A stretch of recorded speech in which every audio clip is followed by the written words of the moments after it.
અમદાવાદમાં pre primary સ્કૂલને લઈ રાજ્ય સરકારના નવા નિયમો સામે આવ્યા અને આજ સંચાલકોએ ડીઓ કચેરીએ જઈને રજૂઆત કરી। સ્કૂલ સંચાલકોએ ક્લાસ દીઠ 5,000 ને બદલે પ્રી સ્કૂલ દીઠ રજીસ્ટ્રેશન ફી વસૂલવા માંગ કરી।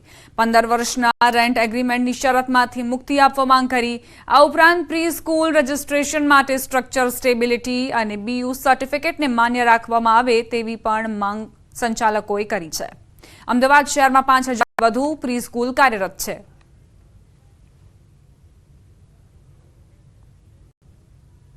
અને રજિસ્ટર્ડ ભાડા કરારની જગ્યાએ સામાન્ય ભાડા કરાર રાખવો જોઈએ એવી બાબતો એમણે રજૂઆત કરી છે।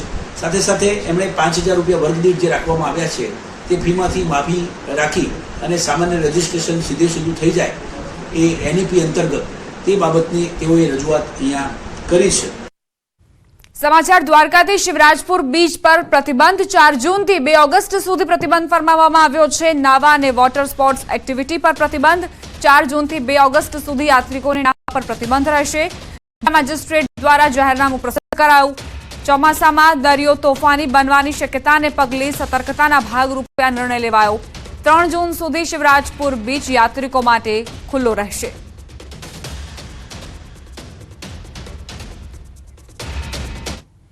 हाल उनाळु वेकेशનમાં સહેલાણીઓ પ્રવાસન સ્થળે ઉમટતા હોય છે ત્યારે સંઘ પ્રદેશ દાદરાનગર હવેલીના 7 માલિયામાં આવેલા ડિયર પાર્કમાં સહેલાણીઓનો ધસારો ઉમટી પડ્યો। વન વિભાગ દ્વારા સંચાલિત આ ડિયર પાર્કમાં હરણના વિવિધ પ્રજાતિના 500 થી વધુ હરણ મુક્ત રીતે વિહરે છે। અહીં વર્ષભર પર્યટકોનો ધસારો જોવા મળે છે। અહીં આવેલા આ ડિયર પાર્કમાં હરણને કુદરતી રીતે જંગલમાં વિહરતા મૂકવામાં આવ્યા છે। સાથે સાબર અને નીલગાયનો પણ સમાવેશ થાય છે। દર વર્ષે અહીં 80,000 થી વધુ પર્યટકો આ ડિયર પાર્કની મુલાકાત લે છે અને આ ડિયર પાર્કના સુંદર નજારાને નિહાળવા માટે લોકો પણ ઉમટી પડે છે। કેમેરામાં કેદ કરીને દ્રશ્યો લોકો અહીંથી સંભારણા પોતાની સાથે લઈ જાય છે।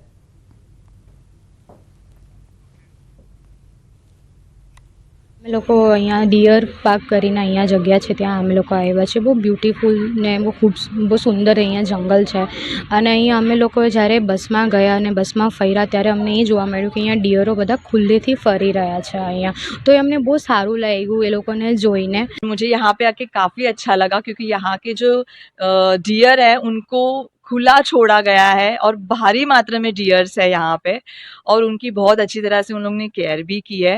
और सबसे अच्छी बेनिफिट ये है कि हमें यहाँ पे बस से लेकर जा रहे हैं और ड्रॉप भी कर रहे हैं। હું મુલણમાંથી આવી છું આ ડિયર પાર્કમાં સિલવાસામાં અને એટલું સરસ ડિયર પાર્ક છે। અહીંયા આપણે એને બસમાં આખા જંગલના વચમાં લઈ જાય અને ને એટલા બધા ડિયર્સ છે અને એટલી સારી રીતે એ લોકોની કેર કરે છે। અહીંયા જે છે ને એ ડિયર ઇન્ક્લોઝરમાં અમારે 400 હેક્ટર જેવી ફોરેસ્ટ ફેલાયેલું છે વાઇલ્ડ લાઇફ સેન્ચ્યુરી એરિયામાં। તો તેની અંદર 534 જેટલા ડિયર રાખવામાં આવે છે। એમાં સ્પોટેડ ડિયર છે, સાંબર ડિયર છે અને નીલગાય। પંચમહાલથી સમાચાર 4 દિવસથી ગરમીનો પારો આસમાને પહોંચ્યો છે। ગોધરામાં ગરમીનો પારો 45 ડિગ્રીને પાર। ગોધરા શહેરમાં કર્ફ્યુ જેવો માહોલ જોવા મળી રહ્યો છે। ગરમીમાં શહેરના રસ્તા સુમસામ બન્યા છે।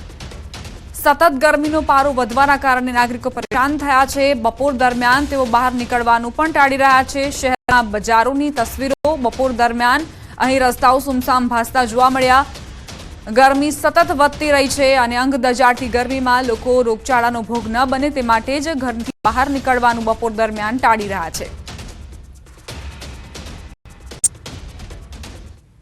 રાજ્યભરમાં ગરમીનો પ્રકોપ જોવા મળી રહ્યો છે। અંબાજીની વાત કરીએ તો બપોરના સમયે રસ્તા પર સન્નાટો વ્યાપ્યો। સરકારી કચેરીઓ પણ ખાલીખમ જોવા મળી। કન્સ્ટ્રક્શન સાઇટ બપોરના સમયે બંધ રાખવા સરકારે નિર્ણય કર્યો છે। આ નિયમનો યોગ્ય રીતે પાલન થાય તે માટે પ્રાંત અધિકારી ધ્યાન રાખી રહ્યા છે। ચાલુ કન્સ્ટ્રક્શન સાઇટ, મનરેગા સાઇટ તેમજ અન્ય જગ્યાએ જ્યાં શ્રમિકો કામ કરતા હોય ત્યાં બપોરના 12 થી 4 વાગ્યા સુધી શ્રમિકોને આરામ મળે અને વેતન ન કપાય તે રીતે કામ લેવા આદેશ કરવામાં આવ્યા। બપોરે 1 થી 4 દરમિયાન કોઈ પણ મજૂરો કામ ન કરે તેની તાકીદ રાખવા માટે સૂચના આપી છે અને આ દિશામાં તેઓના વેતનમાં કોઈ પણ પ્રકારની કપાત ના થાય તે સુનિશ્ચિત કરવા માટે અમે લોકોને સૂચના પણ આપી છે। અમદાવાદમાં હીટવેવને લઈ નિર્ણય। હીટવેવના કારણે જનસેવા કેન્દ્રો વહેલા ખુલશે। સવારે 1 કલાક વહેલા ખુલશે જનસેવા કેન્દ્રો। એક સપ્તાહ સુધી સવારે 9:30 વાગે જનસેવા કેન્દ્ર ખુલશે। હાલનો સમય સવારે 10:30 થી સાંજે 6:10 સુધીનો છે. આગામી એક સપ્તાહ સવારે 9:30 થી સાંજે 6:10 સુધીનો સમય રહેશે.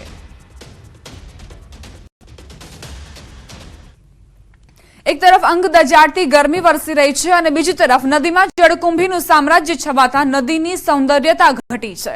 ભર ઉનાળે સાબરમતી નદીમાં પાણી પર કુંભવેલ તથા ગંદકીનું સામ્રાજ્ય છવાયેલું જોવા મળી રહ્યું છે. તંત્ર દ્વારા નદીની સાફ સફાઈ માટે કરોડોનો ખર્ચ કરવામાં આવ્યો, ત્યારે આ ખર્ચ માત્ર કાગળ પર થતો હોય તેવું સાબિત થઈ રહ્યું છે.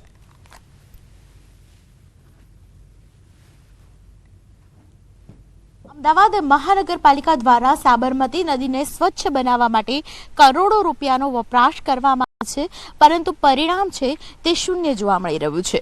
આપ અમદાવાદના સાબરમતી રિવરફ્રન્ટના વિઝ્યુઅલ્સ જોઈ રહ્યા છો કે જ્યાં જળકુંભીને કારણે સાબરમતી નદી તેનું સૌંદર્ય જાણે કે છીનવાઈ ગયું હોય તેવા દ્રશ્યો સર્જાયા છે.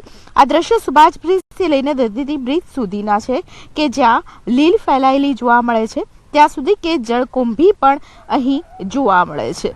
તેને કારણે ખાસ કરીને સફાઈમાં ક્યાંક ને ક્યાંક કચાશ જોવા મળી હોય તેવું બિલકુલથી જોવા મળે છે. એએમસી તંત્ર અને શાસકો દ્વારા સાબરમતી નદીમાં સફાઈ કામગીરી હાથ ધરવામાં ઉદાસીનતા દાખવવામાં આવે છે તે પણ આ દ્રશ્યો છે તે સાબિત કરે છે. આવી પરિસ્થિતિની અંદર જ્યારે કરોડો રૂપિયાનો વપરાશ થતો હોય ને એ પણ સાબરમતી નદીને સ્વચ્છ કરવા માટે વપરાશ થતો હોય ત્યારે તે રૂપિયાનો ખરેખર ઉપયોગ થાય છે કે દુરુપયોગ તે સવાલ બિલકુલથી થાય છે. કારણ કે સાબરમતી નદીમાં માત્ર આ જગ્યા નહીં પરંતુ ઠેર ઠેર લીલ જાંબી છે અને કુંભવેલ છે તેનું સામ્રાજ્ય જામ્યું છે અને તેને કારણે સાબરમતી નદીની સૌંદર્યતા છીનવાઈ ગઈ છે. કેમેરા પર્સન પંકજ વાણા સાથે દીપિકા ખુમાણ, ન્યૂઝ 18 ગુજરાતી, અમદાવાદ. અમદાવાદમાં માથાભારે ગરમીના પગલે કોર્પોરેશન દ્વારા નવતર પ્રયોગ કરવામાં આવ્યો. શહેરના ભારે ટ્રાફિકવાળા 4 રસ્તા પર ગ્રીન નેટ લગાડવામાં આવી. ભીષણ ગરમીના કારણે નાગરિકોને આંશિક રાહત મળે તે હેતુસર ગ્રીન નેટ લગાડવામાં આવી. શહેરના પ્રહલાદનગર, સ્વાગત 4 રસ્તા, ઇન્દિરા બ્રિજ, પ્રહલાદનગર અને કાલુપુરમાં ગ્રીન શેડ લગાવાયા.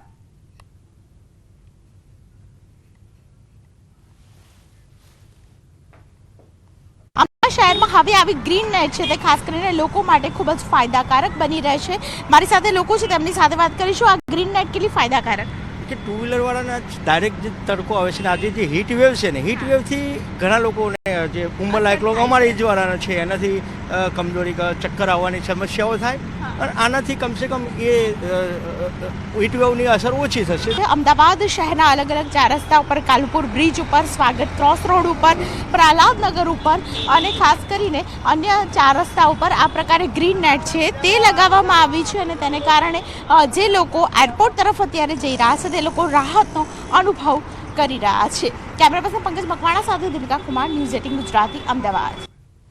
હાલ સમગ્ર રાજ્યના અનેક શહેરોમાં તાપમાનનો પારો આસમાને પહોંચ્યો છે. આ સાથે અનેક શહેરોમાં હીટવેવની પણ આગાહી કરાઈ છે. ત્યારે આખરી ગરમીમાં ટ્રાફિક સિગ્નલ પર ફરજ બજાવતા જવાનોની હાલત દયનીય બની છે, જેથી રાજકોટ શહેરના ટ્રાફિક વિભાગ દ્વારા સામાજિક સંસ્થા તેમજ ઔદ્યોગિક એકમોના સહયોગથી ઠેર ઠેર ગ્રીન નેટ નાખવામાં આવી રહી છે. શહેરના જિલ્લા પંચાયત ચોક ખાતે સીપી કચેરીની બહાર ગણ્યા ગાંઠ્યા ફ્રૂટ અને ગ્રીન નેટ નાખીને સંતોષ માની લેવામાં આવ્યો હોય તેમ લાગી રહ્યું છે.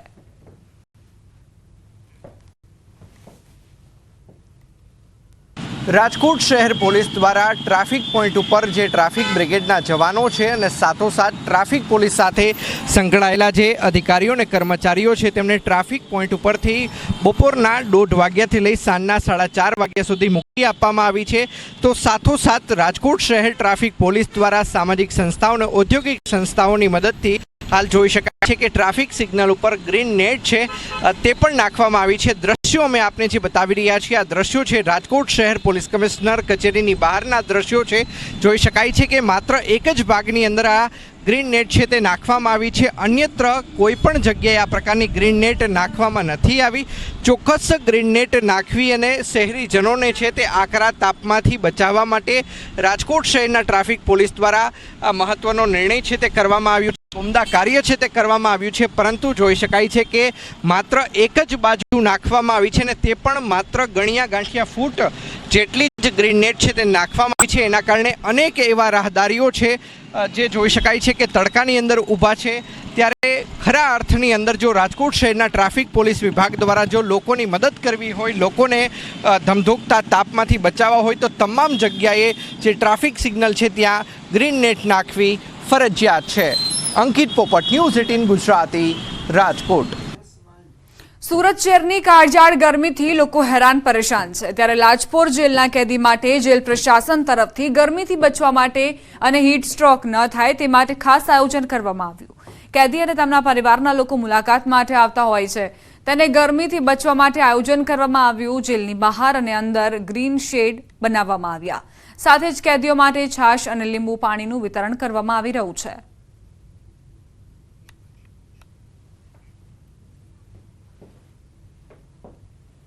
એ બંદીવાનો માટે અમે એક છાંયડો નામની એક હટના ઝૂંપડી ઊભી કરી છે, જેથી કરીને ત્યાં એ વેસ્ટમાંથી બેસ્ટ કરીને બનાવી છે અને ત્યાં એ લોકો બપોરના સમયે જમી શકે, બપોરના સમયે રેસ્ટ લઈ શકે અને ત્યારબાદ પોતાનું કામ સારી રીતે સંભાળી શકે અને તેમને હીટ સ્ટ્રોક ન લાગે તે માટે તે વ્યવસ્થા કરવામાં આવી છે.